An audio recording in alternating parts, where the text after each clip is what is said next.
Shout out to Squarespace for sponsoring this update. Squarespace makes it easy to create your own website and own your own corner of the internet. We're even using Squarespace for our gift guide this year, which you should absolutely check out, and we will link it for you in the description. You can start your free trial today and get 10% off your first purchase at squarespace.com/theknow.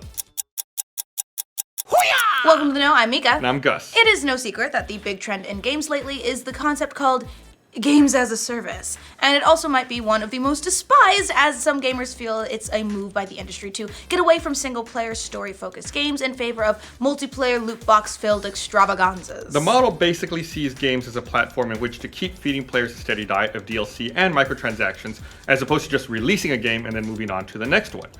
When it works well, like in Overwatch, players, they don't seem to mind. But when it doesn't work, you get games like Star Wars Battlefront 2, which feels more like beautifully designed corporate cash grabs as opposed to actual games. Well, a top executive of one gaming company has drawn a line in the sand and said, "Not us. We are not down with games as a service, and the rest of the industry can go fuck itself." Okay, who said it? Well, it came from Sony, so that makes it a pretty big deal, considering the PlayStation 4 is the undisputed sales leader of this console generation. Okay, but why did they say that exactly? Well, the comments come from Sean Layden, who is president and CEO of Sony Interactive Entertainment America, during the PlayStation Experience 2017 event over the weekend. In an interview with Kinda Funny's Greg Miller, who asked him... I know that guy. Yeah. Oh my god, I know that guy. Wow. He asked him about his vision for PlayStation next year, and Layden had this to say. Well, I think we continue along our path. We have a lot of energy, a lot of devotion, a lot of love around storytelling, around narrative. Some people call it single player gaming. We do have most of our eggs in that basket because that's the thing we do well. And I don't want to go to any of those teams and tell them, I read in a magazine that there's something called games as a service, make me one of those. I don't want to be that guy. So that's what we do. We do Horizon, we do God of War, we do Detroit, Uncharted, The Last of Us. These are things we're going to continue to lean into really strong. That's a solid list. That's a solid list. This got a lot of applause from the audience, and it definitely sounded like a shot at the rest of the industry, cough cough EA, which has been more and more obsessed with these days with monetizing new games as much as humanly possible. And more, we're seeing developers who may not have adopted the model in the past now saying, yeah, us too.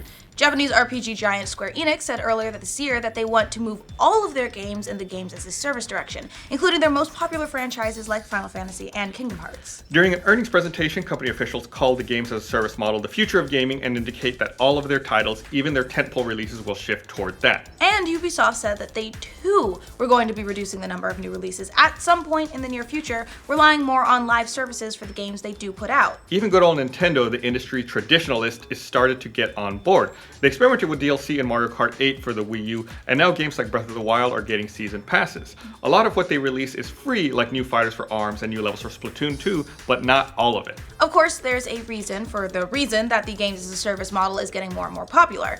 Because it works. According to a report from SuperData, the industry today is valued at more than $96 billion, and the games as a service revenue model has tripled the industry's value according to the study. Okay, but let's get back to some of Layden's comments. When we look at Sony's first-party games, do they live up to this hype? Spoiler, I think it might. Yeah, you're right. Honestly, it does look like they're practicing what they preach. Games like Horizon Zero Dawn, The Last of Us, and Uncharted 4 have been notably free of microtransactions, and they've all been held up as examples of excellent story-based single-player games. Of course, it is worth mentioning that it's cheaper for companies like Sony to make games for their own platform, and therefore there's not as much of an incentive to slap on some microtransactions. Third-party devs typically have to pay a 20 to 30% fee right off the top, so that's a lot of lost sales revenue. And we're not defending microtransactions here, but a first-party company like Sony or Nintendo is already starting out ahead budget-wise when they're making games for their own platforms, and it could be a big reason why first-party stuff isn't as infested with loot boxes like other games out there.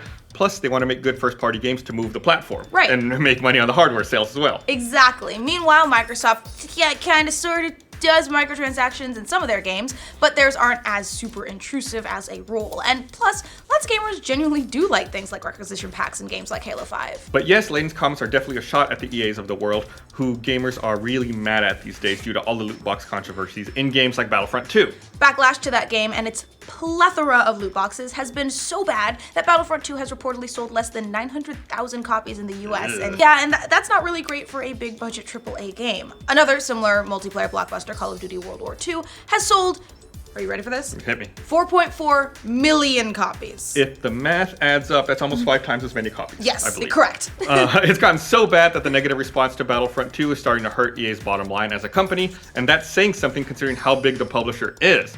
Analysts said today that they're cutting profit estimates for EA because of the weak sales of Battlefront 2. Interestingly though, Wall Street does expect microtransactions to return to Battlefront 2, despite EA publicly waffling over that issue. Analyst Justin Post wrote in a note to clients Monday, as controversy subsides post-holidays, we expect investor interest to pick up ahead of a stronger fiscal year 19 title, slate, renewed digital optimism, and operating leverage potential. Battlefront MTX relaunch and FIFA World Cup content launch are key first half events. There were some things that I was a little weird about there. There was okay. a lot of anagrams and, and letters in that. That's, Wall Street speak for loot boxes are coming back to Battlefront. They're just waiting for all the controversy and Reddit hate to die down. Thank you for the translation. I got you. Post even suggested ways that EA could bring back loot boxes that wouldn't spark a backlash, including focusing on cosmetic items, integrating a visible collectible like a pet, and using microtransactions to unlock supporting heroes instead of main ones like Darth Vader and Luke Skywalker.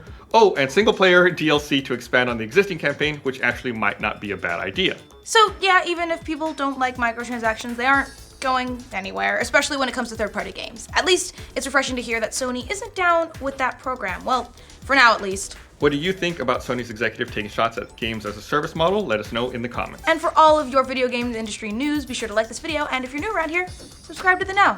Thanks to Squarespace for sponsoring this update. Squarespace is an awesome platform for building your own website. Whether you want to create an online store, a blog, a portfolio, or whatever, Squarespace has it covered. You can instantly install one of their award-winning designer templates, customize it to meet your needs, and get it out there. No need to worry about patching, upgrading, or installing anything. It's all done for you. Even though we have our own website, we still use Squarespace too. We are actually using it this year to build and host our gift guide, and that was before they sponsored this update. So if you want to see what a simple implementation looks like and get some sweet gift ideas for gamers or movie nerds or big Golden Girls fans, you can multitask it at giftguide.roosterteeth.com. Having used it ourselves, it really is easy and straightforward to set up and get situated. You can give it a go with a free trial, and if you decide to upgrade, get 10% off your first purchase at squarespace.com/theknow.